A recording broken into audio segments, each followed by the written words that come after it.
Come with me if you will. Let us leave the ground behind for a short while. We are rising now, gently, effortlessly.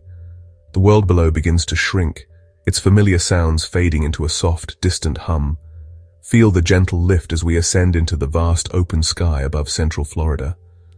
There is a profound sense of peace up here, a quiet detachment from the hustle and bustle of daily life. The air is clear, and the horizon stretches out in every direction, promising a spectacle of light, color, and life. Look down. The world transforms into a living map. What were once towering buildings now appear as small, intricate models. The roads, once busy arteries of traffic, are now delicate ribbons weaving through the landscape.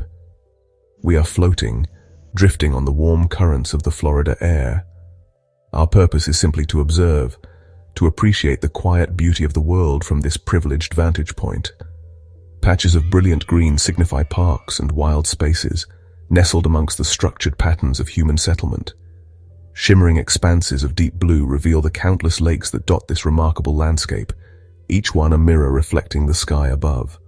The sprawling theme parks, the quiet suburban streets, the bustling city center, and the untouched wetlands all form part of a larger, interconnected whole.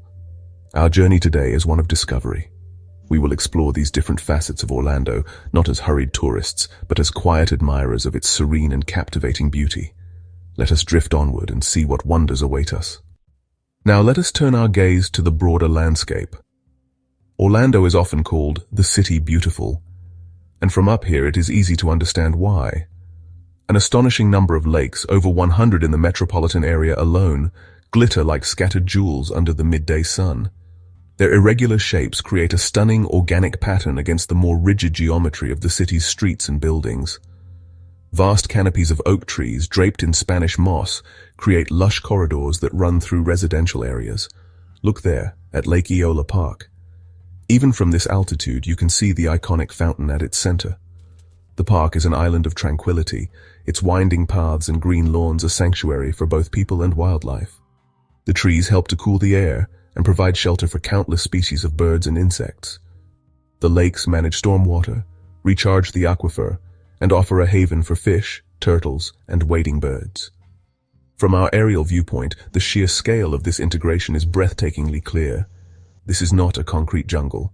It is a garden city, a place where the wild heart of Florida is not just preserved but celebrated. It is this unique blend of urban living and natural splendor that gives Orlando its soul. Let us now drift towards the southwest.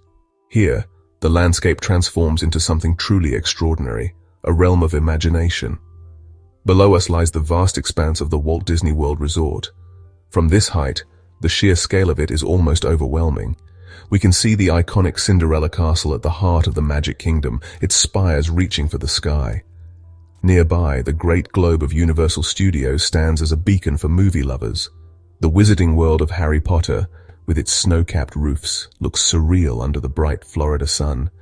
These are more than just theme parks. They are cities unto themselves, with their own complex infrastructure. But even here, nature holds its ground. Thousands of acres of conservation land surround the parks, providing a habitat for Florida's native wildlife. As we float above, we see not just the spectacle of the parks, but also the wisdom of their design. It is a world of fantasy, grounded in the reality of its natural environment. The magic is contained within a beautiful, natural frame. Now let us guide our journey back towards the city's core. We are approaching downtown Orlando. The landscape changes once more, the low-rise suburban sprawl giving way to a cluster of modern towers. These are the sentinels of commerce and city life, their glass facades reflecting the brilliant blue of the sky. The downtown skyline is not as dense as some, but it has a clean, elegant profile that rises gracefully from the surrounding green spaces. Look closely at the streets below. An orderly grid, a stark contrast to the organic, flowing shapes of the lakes and parks. Even in this urban core, the city's commitment to green space is evident. Small parks and plazas are tucked between the tall buildings. The most prominent feature is the magnificent Lake Eola, acting as the downtown area's front yard. The famous fountain, a symbol of Orlando, continues its ceaseless, graceful display. From our aerial perspective, we can appreciate how these modern landmarks fit into the broader cityscape. Downtown Orlando is not just a collection of buildings. It is a dynamic living center, a garden of glass and steel.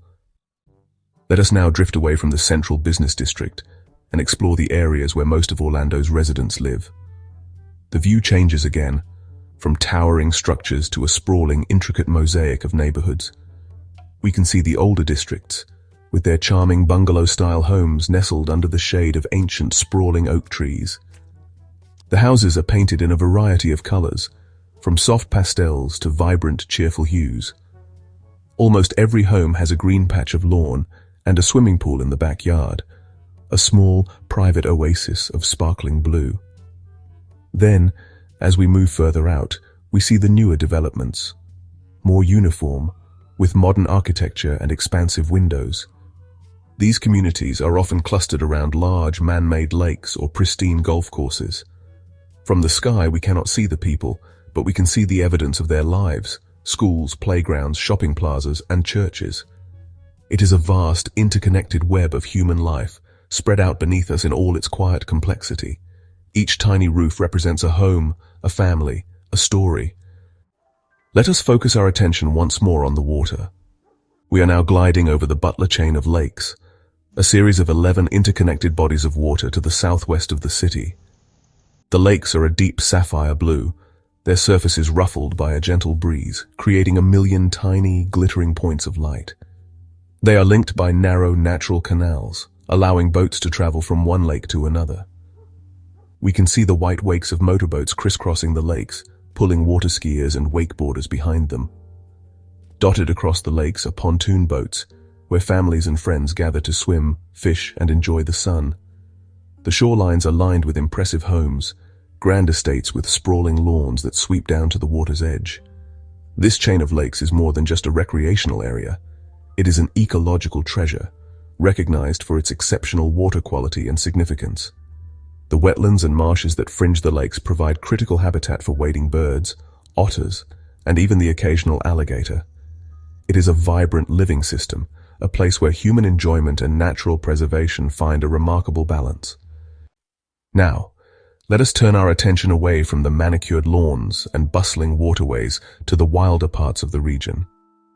Even in a rapidly growing metropolitan area, vast tracts of untouched nature endure. We are now floating over the edge of the city, where the suburbs give way to something older and more primal: the Wakiva River Basin. The landscape here is a mosaic of pine flatwoods, dense hardwood hammocks, and dark winding rivers. This river and its surrounding wetlands are a haven for wildlife, a glimpse of the original, untamed Florida. The most dramatic features are the cypress domes, circular stands of towering cypress trees growing in shallow depressions. This wild corridor is not just a sanctuary for wildlife. It is also crucial for the region's water supply, filtering rainfall into the Floridan aquifer. They are the wild heart of Central Florida, beating strong and steady. As our journey nears its end, the sun begins its slow descent towards the western horizon. The world below is transformed by a soft golden glow, the golden hour. The long shadows of the downtown skyscrapers stretch out across the parks and neighborhoods. The surfaces of the countless lakes become mirrors of liquid gold, reflecting the spectacular colors of the sunset. The city seems to slow down, to take a collective breath as day transitions into night. As the sun dips below the horizon, the city lights begin to twinkle on, transforming the streets into glowing grid lines. The theme parks become constellations of brilliant multicolored lights, their nightly fireworks displays erupting in silent bursts. The city, which was a tapestry of green and blue by day, is now a web of gold and silver. It is a profoundly peaceful and humbling experience to witness this nightly transformation. Our time in the sky is now coming to a close. We begin our gentle descent, slowly, reluctantly, leaving the vast, starry expanse behind us. The world below grows larger, its features becoming more distinct, its sounds beginning to reach us once more. The grand, sweeping perspective we enjoyed from above begins to narrow, focusing once again on the details of the world we are about to rejoin. As we descend, we pass back over the neighborhoods we observed earlier, now alive with evening activity.